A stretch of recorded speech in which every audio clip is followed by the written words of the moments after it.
इंसान मुसलमान किसी दूसरे की गवाही से नहीं होता। मैं गवाही दूं कि फलां मुसलमान है तो इससे वो मुसलमान नहीं होगा। मैं कहूं कि फलां मोमिन है तो इससे वो मोमिन नहीं होगा। मोमिन मुसलमान हर कोई अपने अकीदे और इकरार की बुनियाद पर है। जब बंदे की रूह परवाज कर जाए तो फिर जो इर्द गिर्द लोग मौजूद हैं उनकी जिम्मेदारी है उसकी आंखों को बंद कर दें। अगर आंखें खुली हों तो आंखें बंद कर दें और कोई कपड़ा लेकर पाँव के दोनों अंगूठे उनको आपस में बांध दें।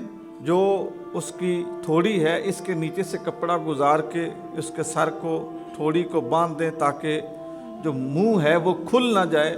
और अगर मुंह खुला रह जाए और उसी पे मैयत ठंडी हो जाए तो फिर उसका बंद करना बड़ा मुश्किल हो जाएगा। तो वो दुनिया से रुखसत होते हुए उसका जो चेहरा है उसकी वो हैयत वो लोगों के लिए बड़ी अजीब होगी। आंखें बंद करें और कपड़ा लेके उसकी ठोड़ी और उसके सर के ऊपर गांठ लगा दें और उसको बंद कर दें। दोनों पाँव उनके जो अंगूठे हैं दोनों टांगों को जोड़ के उसके अंगूठे के ऊपर जो है ना वो कोई चीज़ बांध दें ताकि टांगें जो हैं वो खुल ना जाएं। अगर खुल जाएंगी तो गुस्ल में, कफन में, दफन में, ठीक है, और जनाजा लेके जाने में हर मामले में परेशानी जो है वो लायक हो सकती है। जिस वक़्त इंसान की रूह निकल जाए तो फिर कुछ घरों में बल्कि अमूमन यही मिजाज है कि लोग सिर्फ रोते हैं, दुआएं मग़फ़िरत नहीं करते, कुरान ख़वानी नहीं करते और उस वक़्त तक नहीं की जाती जब तक मैयत को गुस्ल न दिया जाए। तो ये बात बड़ी समझने वाली है। जब किसी शख्स का इंतकाल हो जाए उसकी मैयत के ऊपर कपड़ा डाल के अगर उसी कमरे में आपने कुरान मजीद या ज़िक्र अज़कार करना है तो फिर मैयत को ढांप दें।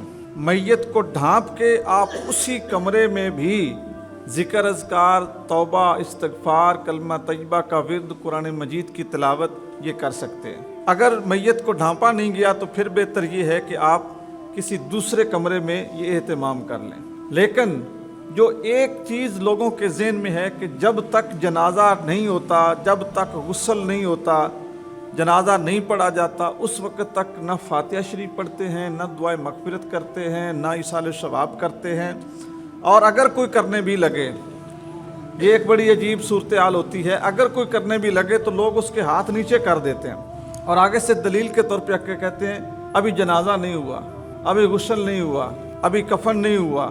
यानी ज़हन में ये बात बैठ गई है कि जनाजे से पहले आप फातिहा नहीं पढ़ सकते। तो मेरे दोस्तों ये सिर्फ गलत फहमी है, इसकी हकीकत कोई नहीं है, इसका असल के साथ कोई ताल्लुक़ नहीं है। ना अल्लाह ताला ने कोई वक्त मुख्तस किया है कि इस वक्त ही तुमने मरने वाले के लिए दुआ मग़फ़िरत करनी है और ना अल्लाह के रसूल ने कोई पाबंदी लगाई है। बल्कि मैं आपको एक हदीस मुबारक अर्ज़ किए देता हूँ और इस हदीस मुबारक में जिस शख्सियत का जिक्र है और जिन शख्सियात का जिक्र है, यानी जो दुनिया से जाने वाले हैं वो भी और जो मामला करने वाले हैं वो भी सरकार दो आलम सल्लल्लाहु अलैहि वसल्लम के घर से उनका ताल्लुक़ है और हुजूर के दर से उनका ताल्लुक़ है। हज़रत इमाम मुस्लिम और हज़रत इमाम बुखारी रहमतुल्लाह अलैहि ताला इन दोनों मुहद्दिसीन ने इस हदीस मुबारक को रिवायत किया है। वाक़या किस तरह है कि हज़रत उमर बिन ख़त्ताब रज़ियल्लाहु ताला अन्हु जब आप पे कातलाना हमला हुआ तो आप मस्जिद में थे, तो वहाँ से आपको उठा के जब ले जाने लगे गुस्ल के लिए, वहाँ पे इंतकाल हुआ। इंतकाल होने के बाद यानी फिर आपने बीमारी भी गुजारी और जब इंतकाल हो गया तो इंतकाल के बाद जब खबर आम हो गई कि आप दुनिया से पर्दा कर गए हैं और आपको उठा के गुस्ल के लिए ले जाने लगे तो हज़रत अब्दुल्ला बिन अब्बास रज़ियल्लाहु ताला अन्हु आप फरमाते हैं कि आपको ले जाया जाने लगा तो एकदम लोग इकट्ठे हो गए आपकी चारपाई के इर्द गिर्द। लोगों ने दायरा बना लिया और लोग दायरा बनाकर उनके लिए मग़फ़िरत की दुआ करने लगे, उनके लिए इस्तिग़फ़ार करने लगे, उनकी अच्छाइयों को याद करने लगे, उनकी नेकियों को बयान करने लगे। हज़रत अब्दुल्ला बिन अब्बास फरमाते हैं कि उस वक्त मेरे कांधे पे एक शख्स ने हाथ रखा और मुझे मुतवज्जे किया। यानी मैं अमीरुल मोमिनीन की शहादत और आपकी जो मैयत थी उसको इतनी गौर से देख रहा था, आखिरी ज़ियारत कर रहा था और लोगों का जो वो इस्तिग़फ़ार कर रहे थे, दुआएं मांग रहे थे, उनकी नेकियों को याद कर रहे थे। मैं उसमें बड़ा मुनहमिक था। تو فرماتے ہیں کہ میرے کاندھے پہ کسی نے ہاتھ رکھ کے متوجہ کیا. فرماتے ہیں میں نے پیچھے مڑ کے دیکھا تو وہ حضرت علی المرتضیٰ شیر خدا رضی اللہ تعالیٰ عنہ تھے. فرماتے ہیں کہ اس وقت میں نے اپنے کانوں سے سنا کہ حضرت علی المرتضیٰ حضرت عمر بن خطاب رضی اللہ تعالیٰ عنہ کی میت کو دیکھ کر، ان کے جسم مبارک کو دیکھ کر وہ یہ کہہ رہے تھے کہ عمر دنیا سے کامیاب جا رہے ہیں.